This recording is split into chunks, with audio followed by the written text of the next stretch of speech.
As most of y'all probably know, I've been out of the loop. I have not been creating as much content for the channel lately.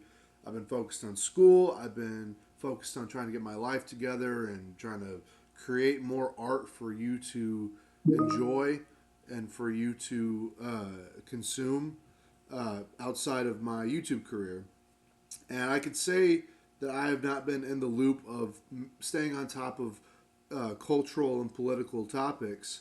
Um, and same could be said for pro wrestling, which is the topic of this video, until about last night. Now, to be fair, I have been keeping my thumb on the pulse of pro wrestling because since I've joined this podcast with Irish whips and arm drags, um, I have to be proficient at understanding what's happening in the world of professional wrestling.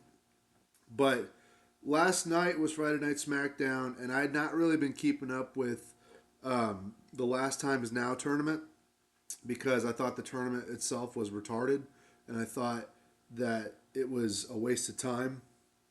It was just a road to go to nowhere basically, and as fun as it was, should have happened over the summer, but it wasn't like John Cena's final opponent should be something that I feel like this tournament did not. Nobody in the tournament I cared for to face John Cena in his last match. I could argue that L.A. Knight would have been acceptable at the very least, maybe even preferable. But after seeing, now I didn't watch SmackDown last night, but I did see clips and I did see highlights on YouTube later, which is basically going to end up being the history of the future of the WWE, which is nobody watching the show and everybody watching all the highlights online. Um, but I saw that LA Knight and Gunther were the two last members of the Last Time Is Now tournament, and seeing LA Knight tap out to Gunther actually infuriated me a little bit. I was like, "Fucking really? We're burying LA Knight again? Like again? In the span of like 3 years now. Like LA Knight hasn't like he's been so over with the audience and he just hasn't had a proper like build. Like he hasn't had a proper push and it's lame. It's lame and it makes me apathetic almost. It reminds me of like how I felt years ago whenever I first stopped watching WWE and I watched the boom of AEW at that time, and so I I'm starting to get that same feeling now again with WWE, and not to disrespect Triple H, but at this point, if Triple H is making these decisions, he's either losing touch or he is not. He does not have the guts or the balls to stand up to people who are making these decisions, like TKO, like Nick Khan, who are making these big decisions that are effective or affecting creativity and affecting the actual product. He does not have the balls to stand up to them, to control the product, to make it good. Like I was almost considering because of the card watching War Games last week and getting ESPN Plus to do it. But then I saw how War Games actually turned out, and I said, you know what? I'm good. I'm glad I saved my money. I'm glad I sailed the high seas to go and watch this thing because it really wasn't worth it. It was a dog shit show. Everybody was lazy. Everything's getting lazier. This whole masked man thing attacking CM Punk. If it was a masked person, he should have taken the mask off while in the match. It would have been more memorable. I don't care if it's Austin Theory. I don't care if it's Chris Jericho. I don't care if it's Chris Benoit. It's gay. It's stupid.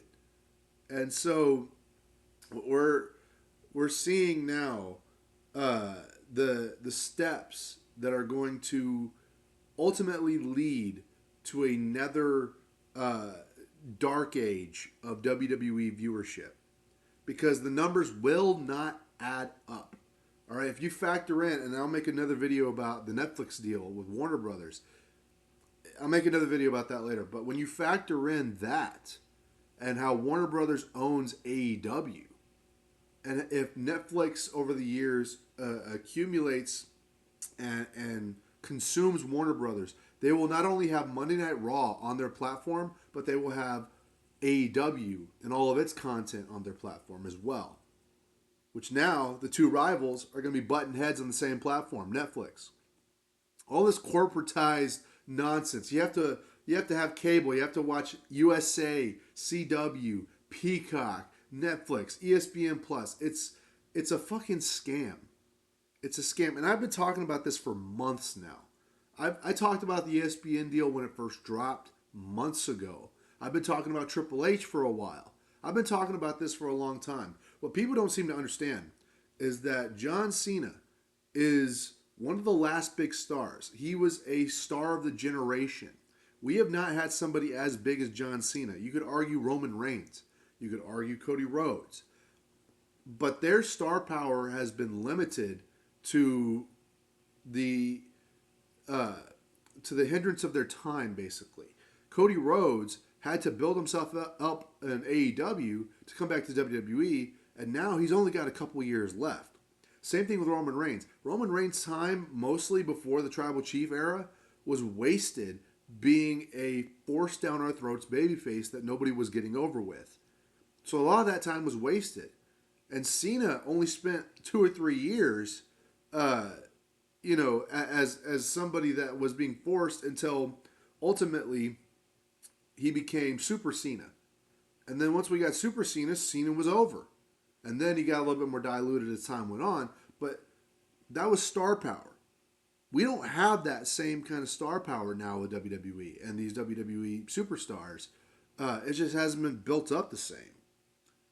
And now we're going to see Gunther be the guy that defeats John Cena after he defeated Goldberg.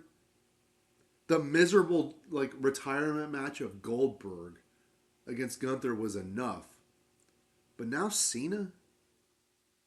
I'm not going to even start to speculate what the deal is with Triple H's favoritism towards Gunther. The Intercontinental title reign being longest, world champion, king of the ring, whatever it is. I'm not going to speculate any of that. I can only assume that it's because Gunther reminds Triple H of his mentor, Killer Kowalski. But that's all speculation. Gunther does not have the charisma, and he does not have the same energy to carry on the legacy of John Cena, to pass on the torch. You know why the prospect of John Cena fighting Gunther on Saturday night's main event sounds so disgusting? It's because we all know that Gunther's going to choke him out in the most depressing ending for John Cena. And you know what's going to happen after that? Once John Cena's done, once he retires, once he's gone from the industry forever, you know what's going to happen? He's going to go straight to Hollywood, the dead-ass industry, by the way. He's going to be all peacemaker and selling his booty cheeks getting clapped for China and for Hollywood. He's going to go through more humiliation rituals. And then we're just going to see Cena humiliated for the rest of his career. For the rest of time, basically. That will be Cena's life after WWE. Humiliation. Humiliation rituals from Hollywood.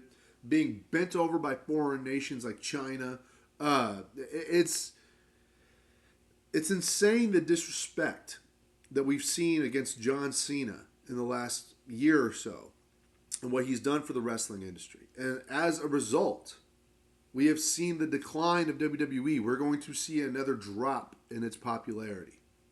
It's a good thing that AEW is competition because otherwise WWE would never learn. And so my prediction is come WrestleMania season, not everybody's going to be around. They're not going to care. A lot of people are going to turn away. This WWE honeymoon of this boom, this renaissance that we've seen with Triple H, it's going to die. It's on its last legs. And this WrestleMania season, we're going to see a decline in viewership. We're going to see a decline in interest. The builds are not going to be as good. The characters are going to be weak and sloppy. Everybody's going to be a fucking jobber. We're going to see all the worst of Vince McMahon era shit. And it'll just be more corporatized and more colorful. and more Snickers bars and Slim Jims and more Prime bottles. But for me, it's cyclical. It'll come back.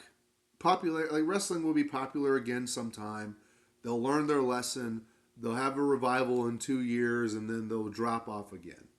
Um, but modern wrestling, as it is right now, is not like really good. It's not great. It's you could make arguments about the cherry picking, which is what I like to do. I like to like if you can impress me in 5 minutes, I will watch your match. I will watch your promo. But if you can't, I'm hitting the skip button. But it's not as good as it used to be, and I'm not the only person sharing that sentiment. Um, but I do think that Triple H's time as a booker is it's coming to a point of criticism where it's like, okay, this is the long stretch. You got to start showing us something. We've lost the cinema aspect of professional wrestling. We've lost the art and the joy of watching this. Um, and so, yeah. So what I gotta say, I'm not looking forward to John Cena's last match against Gunther. It just sounds awful. It already sounds like a terrible decision. It sounds depressing. Uh, I don't think I'm gonna like it, but it's. I don't think Triple H gives a fuck about what I think, to be honest. And I like him. I like Triple H. I've always liked Triple H, but I don't think he gives a fuck about what I think. Um, so I'm probably going to end up live streaming John Cena's last match on that Saturday. So it's a week from now. It's a week from now. And there's like zero build between Gunther and John Cena. Zero build. Oh, what a mess. Anyways, let me know what y'all think in the comments down below. Like, share, comment, subscribe. I'll talk to y'all later.